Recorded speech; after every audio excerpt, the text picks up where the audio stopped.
Coming up on the Get Lean, Eat Clean podcast. Plants and animals are in an evolutionary arms race. Plants becoming more and more poisonous, so less and less animals can eat them so they can survive and thrive. And then animals becoming more and more adapted to specific poisons in specific plants so that they can eat that plant or that family of plants and survive and thrive. And obviously, anything that can't defend themselves against predation is going to go extinct. And that includes plants as well as animals. And so, we're learning this, but we're learning this in a cancer perspective. So we're looking at carcinogens. And this is 22 years ago that I took this class. And even at that time, they had already discovered 136 known human carcinogens just in Brussels sprouts, and over 100 in white mushrooms, white cap mushrooms, and spinach, kale, lettuce, celery, cabbage, cucumber, broccoli, you name it. They're literally giving pages and pages of just any plant you'd ever heard of that you had eaten by mistake or otherwise. And there was a number next to it with a number of carcinogens that had been identified in them. And there wasn't a single one under 60. Hello, and welcome to the Get Lean, Eat Clean podcast. I'm Brian Grin, and I'm here to give you actionable tips to get your body back to what it once was 5, 10, even 15 years ago. Each week, I'll give you an in-depth interview with a health expert from around the world to cut through the fluff and get you long-term sustainable results. This week, I interviewed the plant-free MD, Dr. Anthony Chaffee.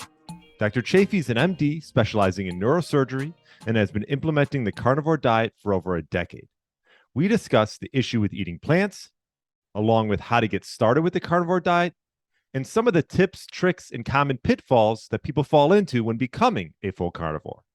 I really enjoyed my interview with Dr. Chaffee. I know you will too. Thanks so much for listening and enjoy the show. All right, welcome to the Get Lean, Eat Clean podcast. My name is Brian Grin, and I have Dr. Anthony Chaffee on. Welcome to the show. Thank you very much for having me. I appreciate it. Yeah, we finally got it together. Took a little time, but when you're on different time zones and different days, it gets a little confusing. So glad to have you on. Yeah, well, yeah, thank you. And I apologize on my end. I just, my schedule gets a bit crazy sometimes, and so it's hard to schedule things sometimes. Yeah, it's all good. It's all good. So actually, my first full-on carnivore on the show. We've had a lot of different guests, and so glad to dive into that. Before we get into that, maybe give the individuals a little bit of background. I know, you're an MD specializing in neurosurgery, and perhaps how you sort of got into that. Yeah.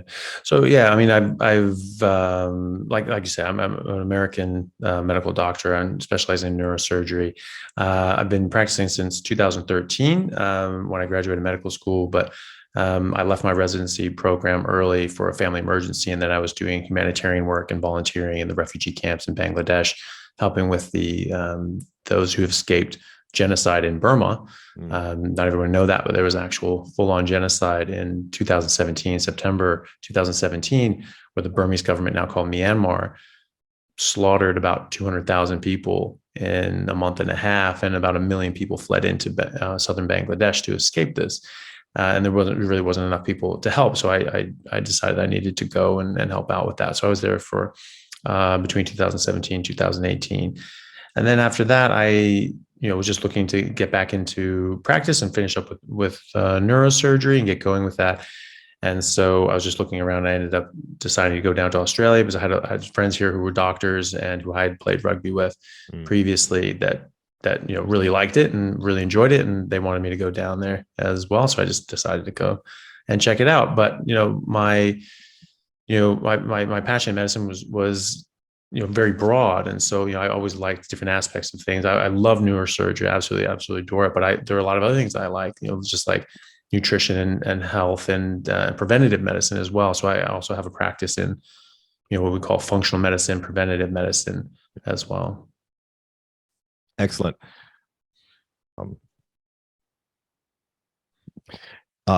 And my question for you is, I noticed on your social media, and you talk about being a plant-free MD. Perhaps explain how you came about that. Yeah. So when I was in college doing my undergrad, I was taking cancer biology, and I was always interested in going to medical school. That was always the plan. but I was also, an avid athlete. I played, professional rugby for about 10 years before medical school, took some time off to do that, and really enjoyed that. So I was always really interested in diet and nutrition, how that affected my body and my performance. And obviously in just general health as someone who wanted to be a doctor one day. Yeah. And when I was taking cancer biology at the University of Washington in Seattle, I just had an amazing professor who, took us through and actually showed us that actually plants have defense chemicals. This is something that we actually learn in botany, and I actually learned in 7th grade biology, that plants and animals are in an evolutionary arms race. Plants becoming more and more poisonous, so less and less animals can eat them so they can survive and thrive. And then animals becoming more and more adapted to specific poisons in specific plants so that they can eat that plant or that family of plants and survive and thrive. And obviously anything that can't defend themselves against predation is going to go extinct. And that includes plants as well as animals. And so, we're learning this, but we're learning this in a cancer perspective. So we're looking at carcinogens. And this is 22 years ago that I took this class. And even at that time, they had already discovered 136 known human carcinogens just in Brussels sprouts, and over 100 in white mushrooms, white cap mushrooms, and spinach, kale, lettuce, celery, cabbage, cucumber, broccoli, you name it. They're literally giving pages and pages of just any plant you'd ever heard of that you had eaten by mistake or otherwise. And there was a number next to it with a number of carcinogens that had been identified in them. And there wasn't a single one under 60. I remember just going through, it's just like, what was the lowest number I could find? There was only in their 60s. There wasn't a single one under that. And I remember just thinking like, this must be a joke. He must be playing around. All of us were doing that. We were looking around wildly, like this can't be true. And I was looking for someone who was in on the joke and just like smirking and just like, just giving it away. But there wasn't anyone. And it finally dawned on me like, okay, this guy's serious. And I thought to myself like, well, but vegetables are still good for you though, right? And, he just looked at us and he just sort of made this face and he just said, I don't eat salad. I don't eat vegetables. I don't let my kids eat vegetables. Plants are trying to kill you. So I was like, right, screw plants. And I just stopped eating all plants like from that day on. And, I went to the grocery store. I was like, what the hell do I buy? Like everything has plants in it or is a plant, there's pasta obviously comes from grains, all the, prepackaged food, they all had, vegetables and other things mixed into it. Tamales, everything had plants. Everything was made from plants or at least had plant ingredients. And so I just defaulted into a carnivore diet. That was 22 years. I'm sorry to interrupt you. That was 22 years ago. That's correct. Yeah. And so you've been, I'm sorry, but you've been carnivore for that long, or you eased your mostly. way into it? Yeah, you mostly. No, well, that day I stopped. So from that day on, for 5 years straight, I was strict carnivore. I did not touch plants. I didn't let any, and I didn't want to. Right. After the first sort of 2 week sort of adjustment period where I was just like looking at all the things that I couldn't eat and feeling weird about it, I didn't even miss it. I just didn't care. I just felt so good. I felt amazing and I loved meat. I didn't want to eat anything else. I didn't even look at other things as food. It just didn't even register. And I remember I was living with my brother at the time, and he asked me to pass him the bread, and I was like, "Where's the bread?" I was like, "We have bread?" Like I didn't even know we had bread. And he's like, "Yeah, it's right there on the counter." I was like, "Where?" I'm looking at the counter. I'm not seeing bread. He's like, "It's right by the stove. It's to the right of the stove." And I'm literally staring. I couldn't see this thing. And he's like, "It's to the right, directly to the right of the back burner on the stove." And I finally was looking at it. It was like this magic eye, picture. I was like, all of a sudden, just this sailboat pops out. Like, oh, there it is. There's just this, bag of bread. I couldn't even see it. And I was like, oh my God, I guess there's bread here. And I gave it to him. So it wasn't even on my radar. The only reason I slipped off of that is because when I went to England, I was playing professional rugby in England when I was 25. I just didn't have access to meat as you do in America. It's like, you can go to butchers, you can do all these sorts of things. It is more expensive. It's quite a lot more expensive, and you don't necessarily get the same access.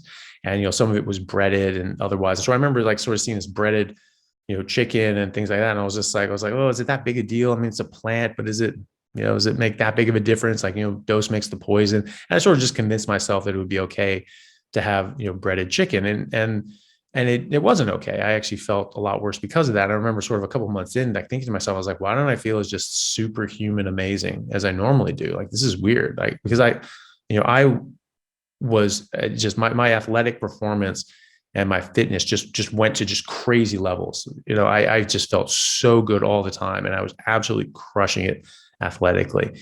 And now I'm sort of getting sore and stiff and getting these weird aches. I was just like, this is weird. This is not normal for me. And I was thinking, like, well, maybe, my 25, I'm just over the hill, and my body's just decaying now. And, and I literally thought that. I was like, well, maybe that's it. I'm just over the hump. But, that was it. I started slipping off. I started eating just a small amount of this stuff actually made a big difference. But the biggest thing that it did was it got me out of that, strict aversion to anything plant. And so I started eating a little bit more and a little bit more and a little bit more and a little bit more, till all of a sudden, the people, it came out with, like, Dr. Furman with the Gomes diet. So greens, onions, mushrooms, beans, berries, seeds.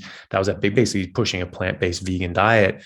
My brother sort of read his book. He's like, oh, wow, this guy makes a lot of sense. I'm like, yeah, I don't know. That doesn't really make sense to me. Like, these things have toxins in them. So it's like, oh, it has this one good thing in it. Like, they use the example of anti-VEGF in mushrooms. Like, oh, this is really good at fighting cancer. And it's like, my initial thought was like, okay, do you have cancer? Then why are you taking chemo? Probably not a great idea. And also, there's over 100 carcinogens in mushrooms, so you don't have cancer, yet you're taking chemo and something that can give you cancer. So that didn't make sense to me anyway. But, I wasn't thinking about it in those terms of just like, plants are trying to kill me, just not going to touch these things. And so I just sort of slipped off. And so I started having some salads and even some mushrooms, and unfortunately, and just going off like that. But I was still very, very heavily meat based. And I always felt better eating just a ton of meat. And I never felt bad if I was only eating just meat, like guilt wise or whatever. But this thing sort of slipped in. But then it was sort of like 5-6 years ago, I came across, data information showing that, like, no, humans actually are carnivores. This is just actually the kind of animal that we are. And, eating outside of that, just like, eating, giving an animal at the zoo something it doesn't need, it's going to make them sick. This is why there's signs at the zoo to say, don't feed the animals. That's not what they eat. They get sick, but they get sick with the same things we do. They get obesity, heart disease, diabetes, cancer, autoimmune issues, all arthritis. That's not normal. That shouldn't happen. Animals in the wild don't get cancer. Animals in the zoo fed their natural diet don't get cancer. Dogs and cats do, though, because we're giving them something outside of their species, and we're eating something outside of our species. So I saw that again, and all of a sudden it just clicked in. I was like, that's what I was doing. That's why I felt so amazing, because I was living as a carnivore. I was eating as a carnivore without realizing it. And that's why I felt just so superhuman amazing all the time. And I was like, right, I knew plants were trying to kill me, get rid of these damn vegetables. Mm-hmm. And I just chucked them out. At the time, I was only eating like greens and some lean meat. I was just back from Bangladesh, and I was trying to trim down and get back into rugby. And so I was just eating spinach, kale, and broccoli. I was blending them up and keeping the pulp and everything like that in these big green smoothies, which just tasted like death. I mean, they were so bitter, so gross, which should tell you something. If it's something that's bitter, that's your tongue and your brain telling you this is something bad in here. Don't eat it. That's your natural instinct, is to spit it out. It's like a kid would spit it out, because that's what their genetics, that's what their biology is telling them to do. So why would we have evolved to hate the taste of our most nutritious meal? That doesn't make any sense. It shouldn't be bitter. It shouldn't taste foul, but it did. And and we overlook that all the time. Are you still in touch with your professor? I wish. I actually tried to look him up. Yeah. I tried to look, like, that guy changed my life, and through me, other people, because I've been able to sort of relay that to other people. No, I tried looking back through the course descriptions and University of Washington. No, I couldn't find it. I couldn't even find the class. Oh, wow. So I don't know if they kept the records fully back then, or maybe it was just called something different. I remember being called cancer biology, but maybe it was called something subtly different. And because that would be cool, because to talk like that, like you said, 22 years ago.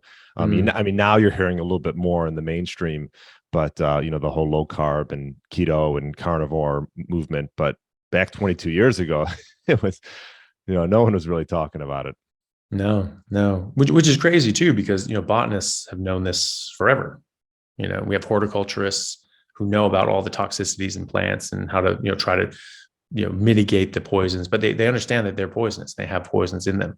And, we as a civilization, going back, every civilization going back thousands of years have understood the inherent toxic nature of plants. And this is why we have so many different techniques and ways of, detoxifying and bringing out some of the nutrients from plants. I mean, like corn, is a process called nixtamalization, which is it breaks down a lot of the toxins, and it also brings out a lot of the nutrients. And when you don't do that properly, you get serious nutritional deficiencies called pellagra. So there's a vitamin B deficiency, and this actually killed millions and millions of people throughout Europe before they realized what the hell was going on, and in the States before people realized what was going on. But people in Mesoamerica and throughout the Americas, they were eating this stuff for a long time because they knew how to process it properly, so they didn't have the problems that we did. And then so we took the corn and we didn't take the process with it. That's a problem. There's cassava root is the third most important source of calories in the third world. And it has so much cyanide in it that it will kill you if you eat it. And so you have to process it to try to leach out some of this cyanide, so you can process it properly, so it won't be fatal.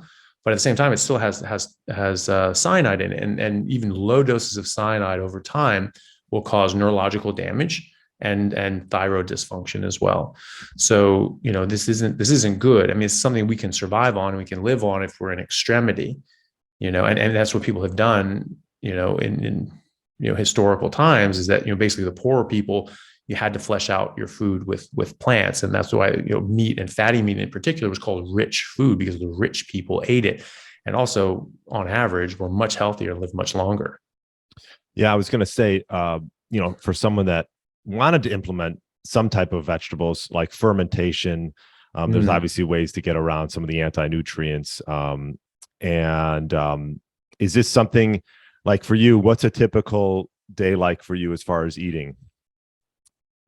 So I tend to eat once a day. When you're eating high density nutrition, you don't need once a day as much, or as often. Yeah, I've tried once and twice. The only issue I had with that is this getting the amount of protein. I mean, I guess if you're just going straight, I'm fairly meat based as well. I'm not like a carnivore, but that was the only issue I've had with eating once or twice a day, was just getting that amount of protein in. But yeah, well, it also depends on what your body wants, So when I'm working out, and when I have time to, I don't always have time to work out, but when I do, and I'm working out regularly, I'm working out hard because I've been playing sports at a high level and training I played professional rugby, and I also trained at a professional MMA gym, AMC Kickboxing in Kirkland, just outside of Seattle, which is one of the top. I just got lucky. There's one of the top MMA gyms in the world with some of the top trainers. Were like a few miles from my house growing up, so it was just went there. I do Muay Thai, so I love that. Oh, do you? Yeah. I did Muay Thai and Pankration. That was what's Pankration? Pankration was in the original Olympic Games, and so it's actual Greek wrestling, so like collegiate wrestling, so it's based on that art form. But instead of working for a pin, you're working for a submission. And so that was actually in the original Olympic Games. That would be like the old ancient Greek fighters. They would all train in this, and they would all train in that sort of that fighting art form.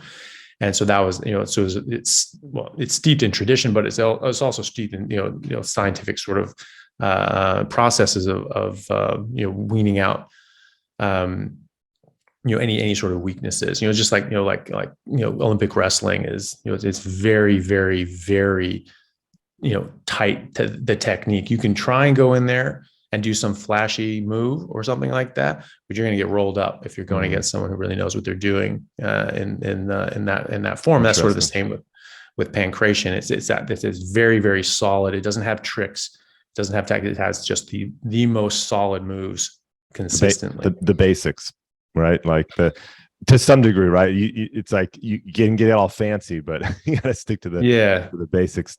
Well, and there's a lot to it too. It's just they don't have, like, so like in we would actually go through with, like, Jiu-Jitsu, Brazilian Jiu-Jitsu and things like that, because when I was doing this, I started fighting or training to fight when I was 14 on my 14th birthday. This is just before UFC 3.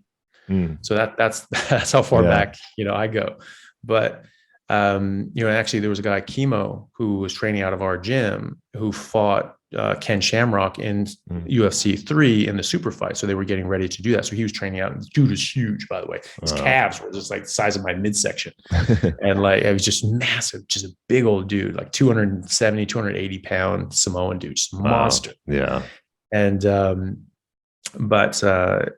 we would go through, we would have classes on sort of, some of the different things that, Brazilian Jiu-Jitsu would do. And then this is how you counter them, and some things, the fundamental thing, in wrestling, you always have a post, you always have somewhere, someone tries to roll you, you can push here, you can push here, you got all sorts of things, in Jiu-Jitsu, sometimes they give up their post, and it's more of an aggressive thing. It's like, defense, wins championships, right? That's sort of how I think about it. And when you're doing like traditional wrestling and pankration, like you always have your defense in place, whereas sometimes you might do, like, overextend yourself aggressively to try to get something, but it might cost you, and so Brazilian Jiu-Jitsu sometimes has those moves that put you in a vulnerable state, but it's sort of like, the big risk, big reward sort of scenario. Right.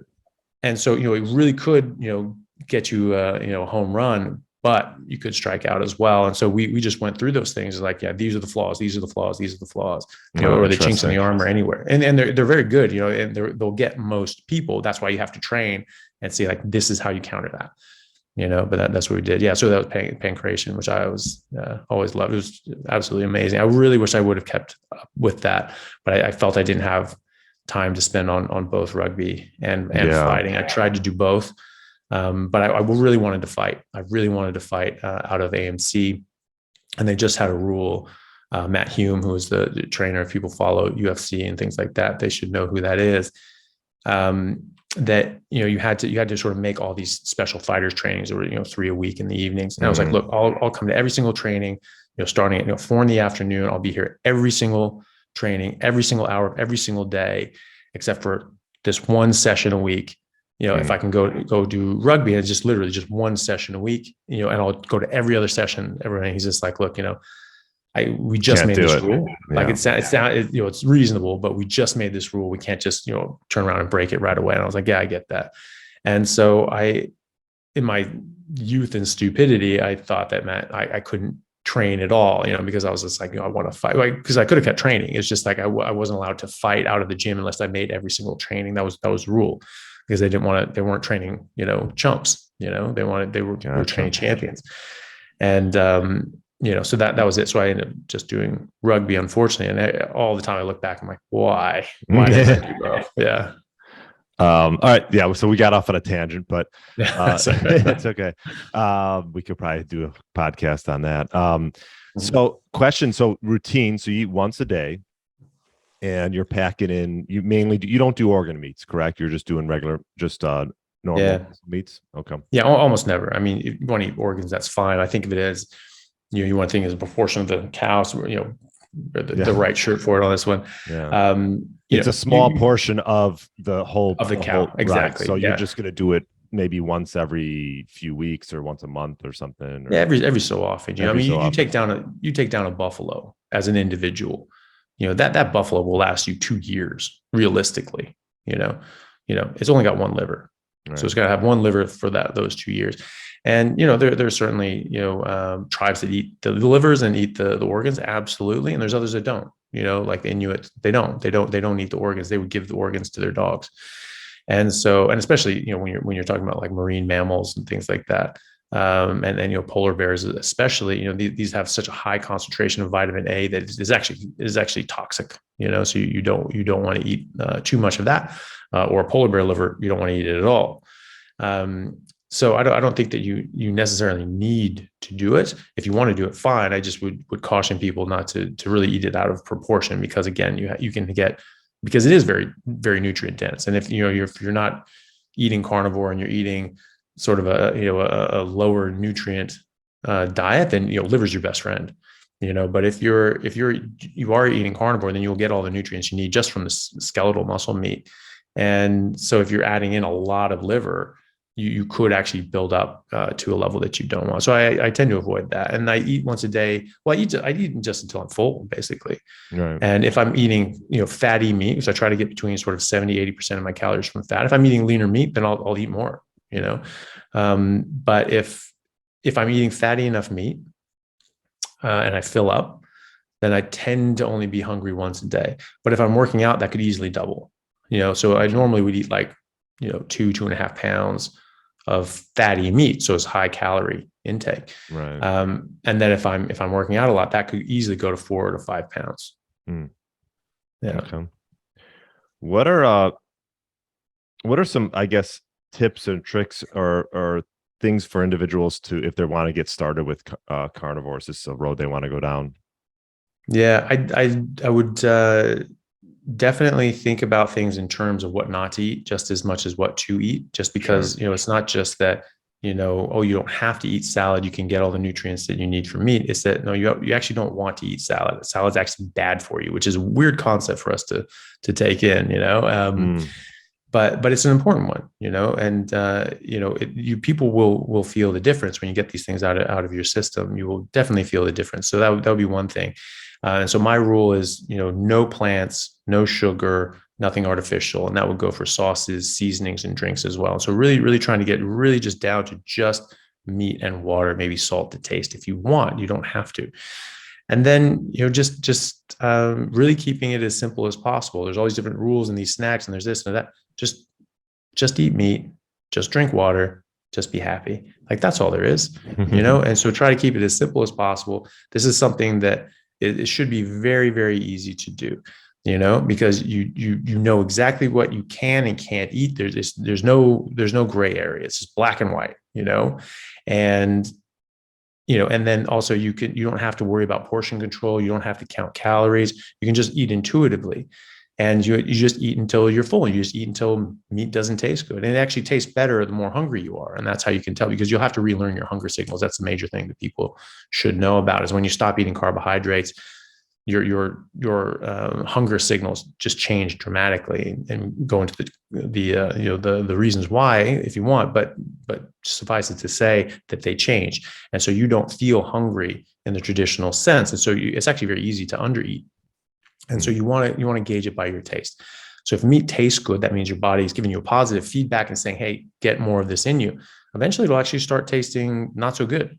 And then eventually it'll taste bad. And you're like, oh, I don't want to eat this anymore. So your body's telling you, don't eat this, right? It's the same piece of meat cooked at the same time in the same conditions. Why does it taste different? Well, because your body is experiencing it differently, because now it doesn't want those nutrients anymore. So it just tells you when to stop.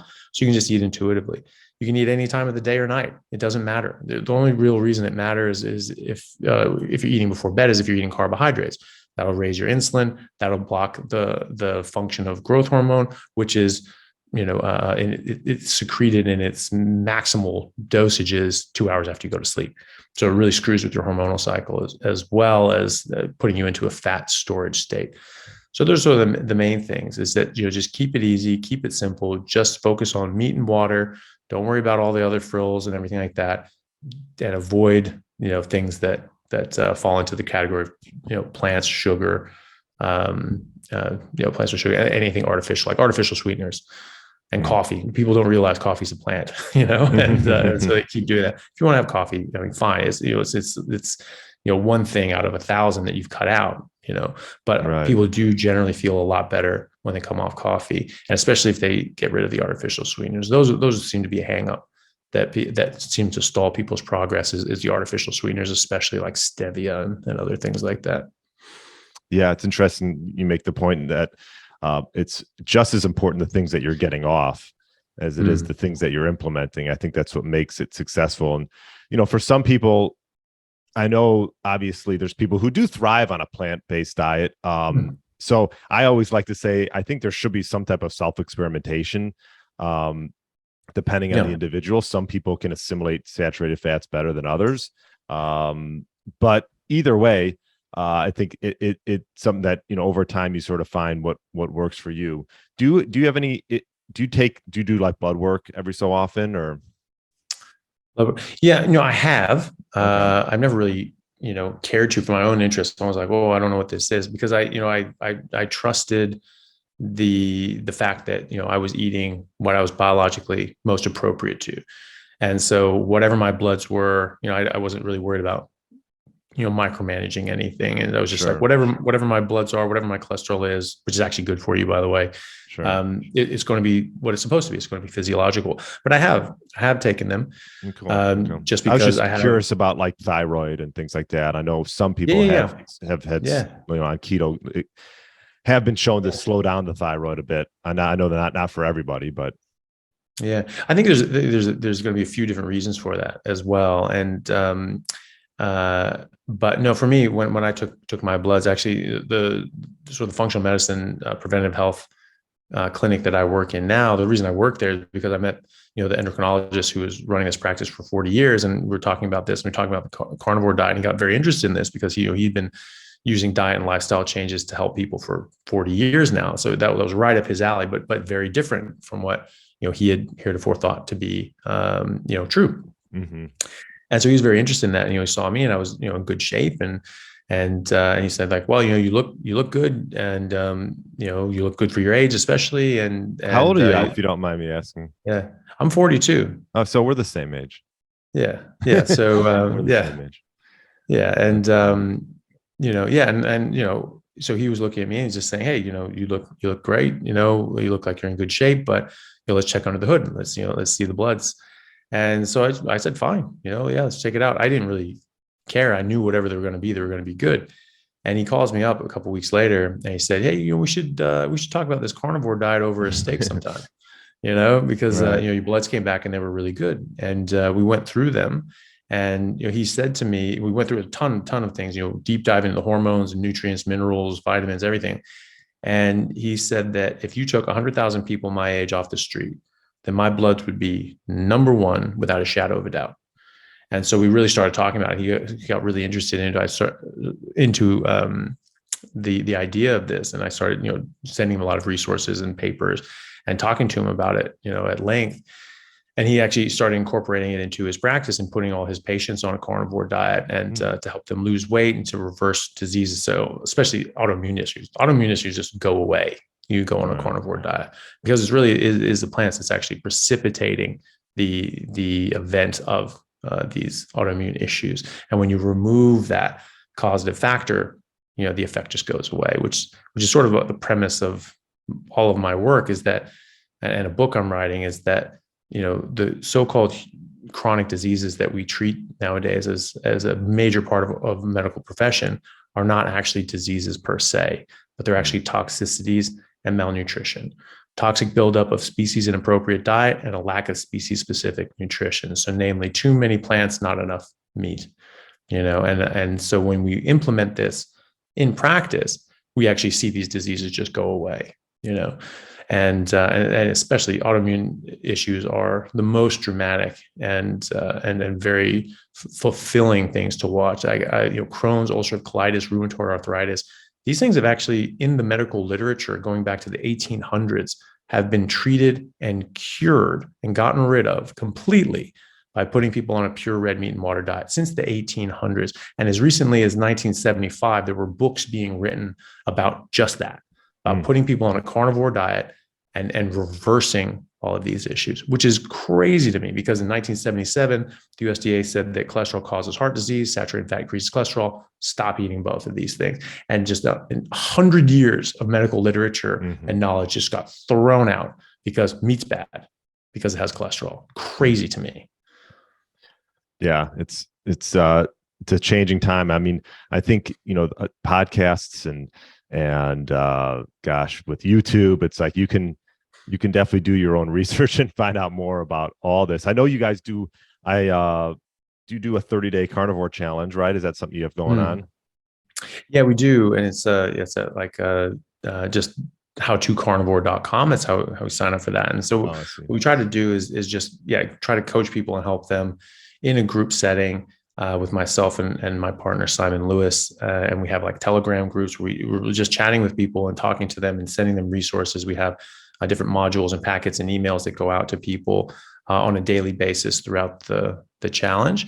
And this is just ways so they can learn and really see, understand why we're doing this, why it matters, why it makes a difference, and how to do it successfully, and really try that just pure meat and water approach, and even get rid of coffee, even get rid of stevia, just all the little things that people don't do. I really think that getting rid of the last 5% of, going carnivore makes up about 95% of the difference for people. It really makes a massive difference, especially with carbohydrates and sugar, because even just a small amount of these things will fundamentally derail your metabolic system and your biochemistry and how it functions.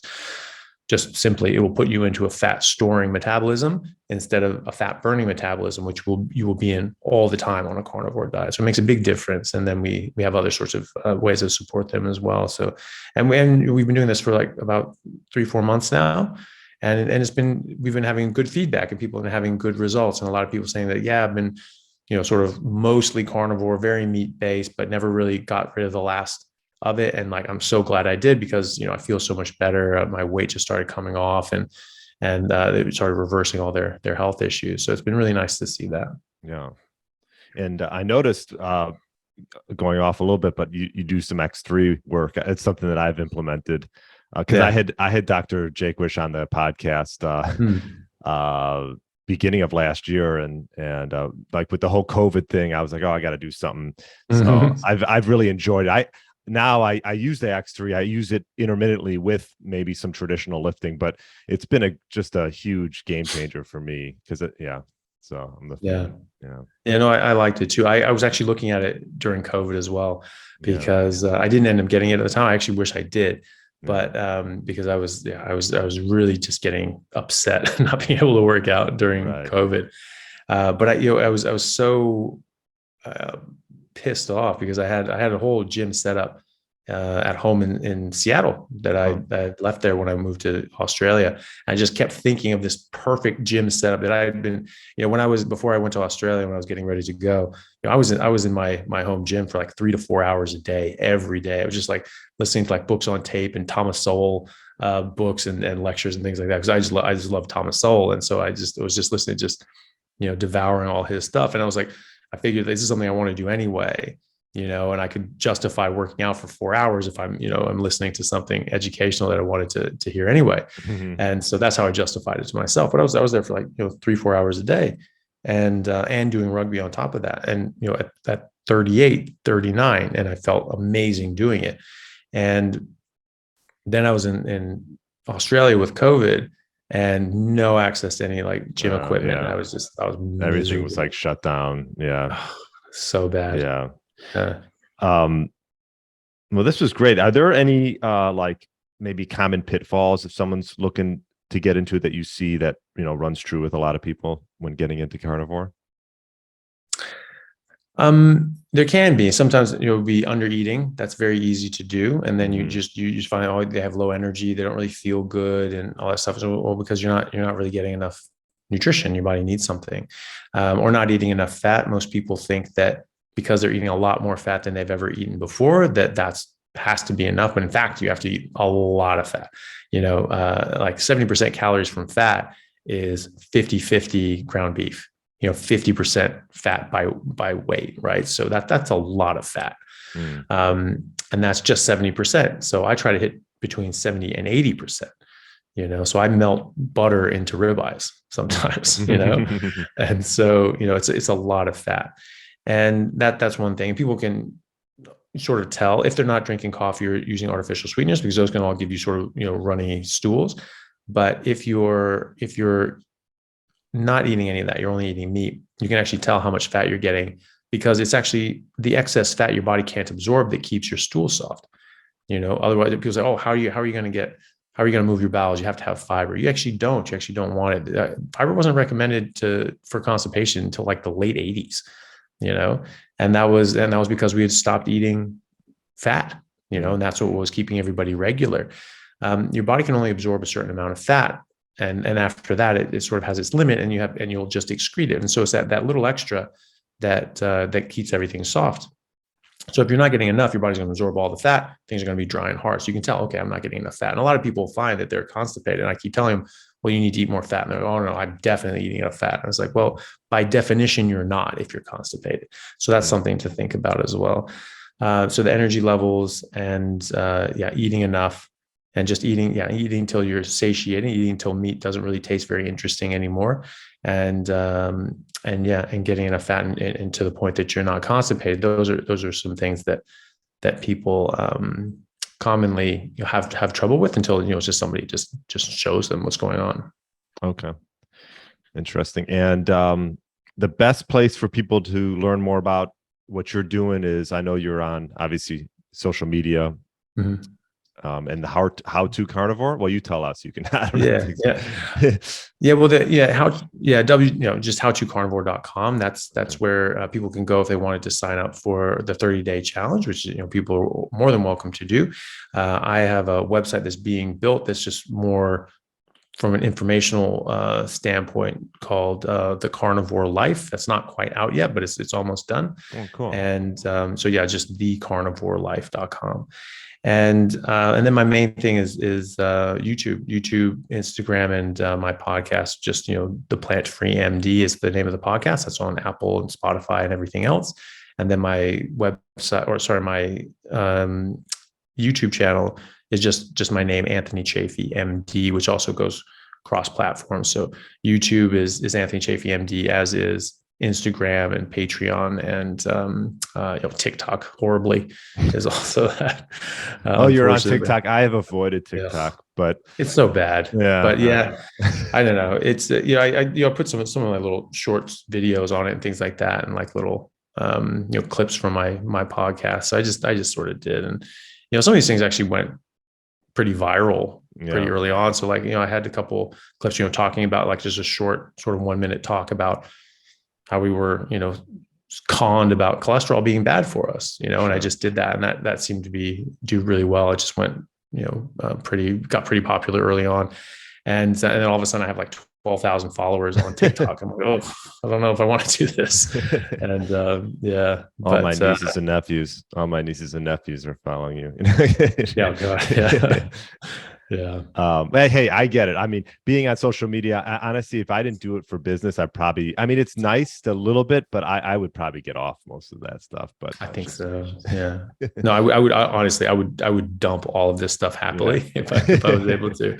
But that's unfortunately that's how you reach people, and not unfortunately, really, because it does give us a medium to reach people that we wouldn't otherwise. If it used to be before, if a publishing house wouldn't publish your book, or if a news program wouldn't publish your story, or a newspaper, no one's hearing that. Right. No one's seeing that. No, now everyone has a platform, really, right? Everyone can create a platform, which is good and bad, right? Yeah. It could be good and bad. Well, the good part is that you just turn off the bad ones. Be like, well, that's awful. Just don't watch that guy. Yeah, that's true. Yeah.